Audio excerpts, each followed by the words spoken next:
So today we are going to start exercise 1.2 from class 9. यहाँ पे हमें दे रखा है on a graph sheet mark the x axis and y axis and the origin O.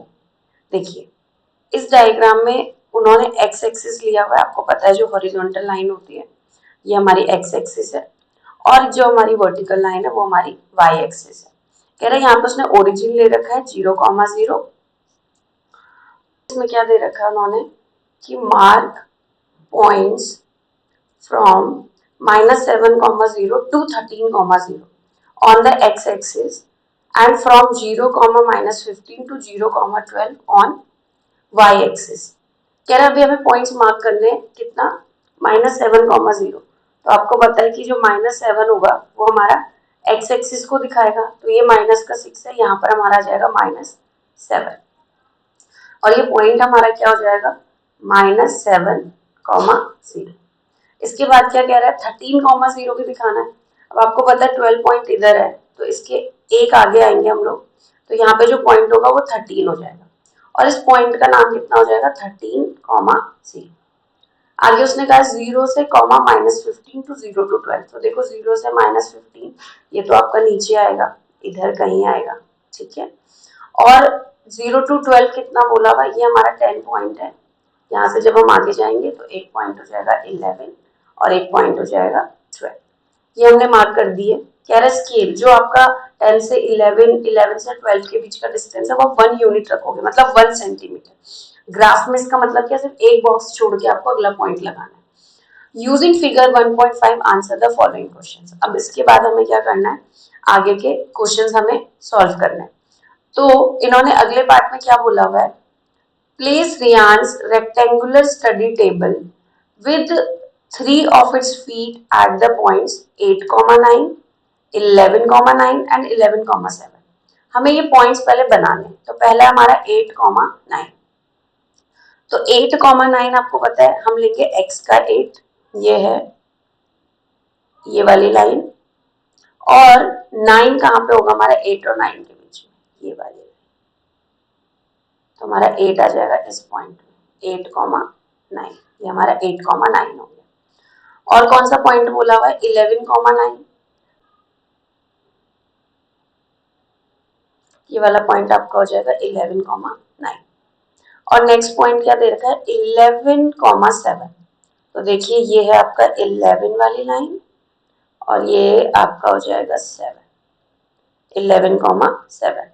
तो यहाँ पे points के नाम लिख लेते हैं। ये हमारा 8,9, दिस इज 11,7, ठीक है।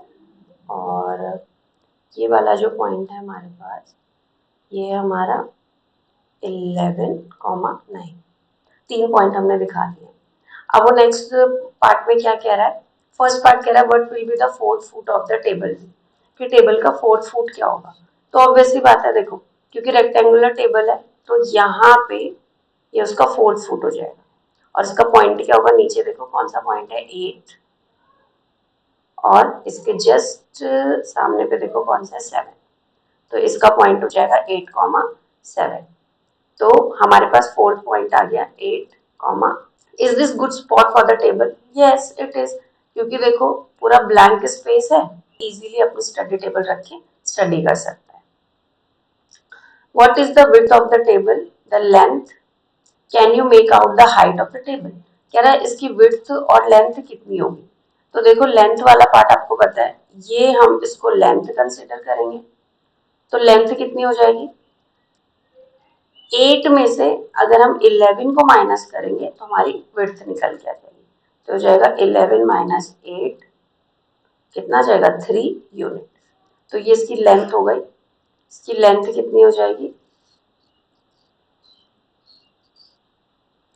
3 यूनिट। और इसकी विड्थ निकालनी ये वाली, तो इसकी विड्थ निकालने के लिए क्या करेंगे 9 में से 7 माइनस कर देंगे। तो हमारा आ जाएगा width equals to 9 minus 7 equals to 2 unit. अब कह रहे हैं इसकी हाइट निकालो। तो इसकी हाइट तो हम निकाल ही नहीं सकते क्योंकि 2D स्पेस में हमें दिखा रखा है। तो यहाँ पे लिखेंगे we can not find the height. Find the height. Table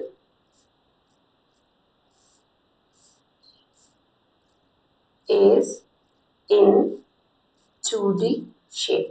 ऐसे भी बता सकते हो या फिर आप ऐसे भी बता सकते हो कि इसमें ना हमें टॉप से दिख रहा है, इसमें हमारा टॉप व्यू दिख रहा है, तो टॉप व्यू में हम हाइट वैसे भी फाइंड आउट नहीं कर सकते। We have here, if the bathroom door has a hinge at B1 and opens into the bedroom, will it hit the wardrobe? Are there any changes you would suggest if the door is made wider?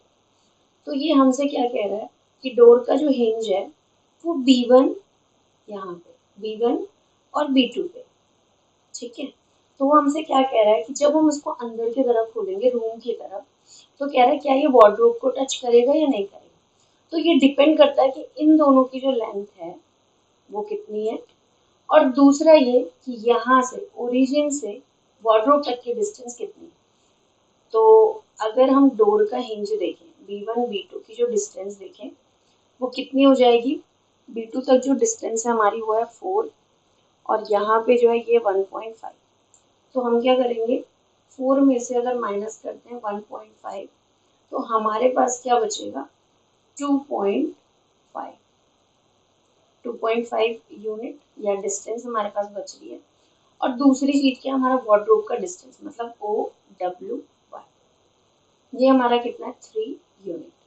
तो आप देख पा रहे होंगे कि जो hinge की जो डोर का हिंज है वो कितना है 2.5 यूनिट कम है, और जो हमारे पास डिस्टेंस है OW1 से लेके ये डिस्टेंस जो है हमारे पास ये कितनी है 3 यूनिट। तो आपको पता है जब आप डोर ओपन करोगे तो 2.5 मतलब ये डोर यहाँ तक आ पाएगा, यहाँ तक।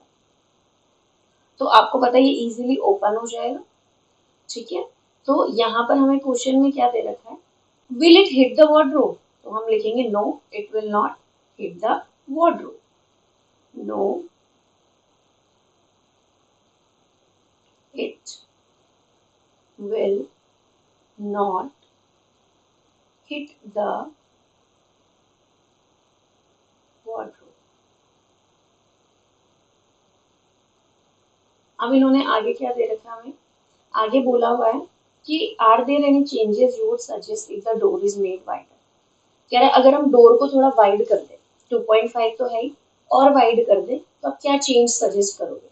तो मैं तो ये सजेस्ट करूंगी कि अगर डोर को वाइड करना है तो उसे बाहर की तरफ खोलने की बजाय उसे अंदर की तरफ खोला जाए। The door should be open inward. तो ये मेरा सजेशन है, the door should be open to in to in, ठीक है। तो ये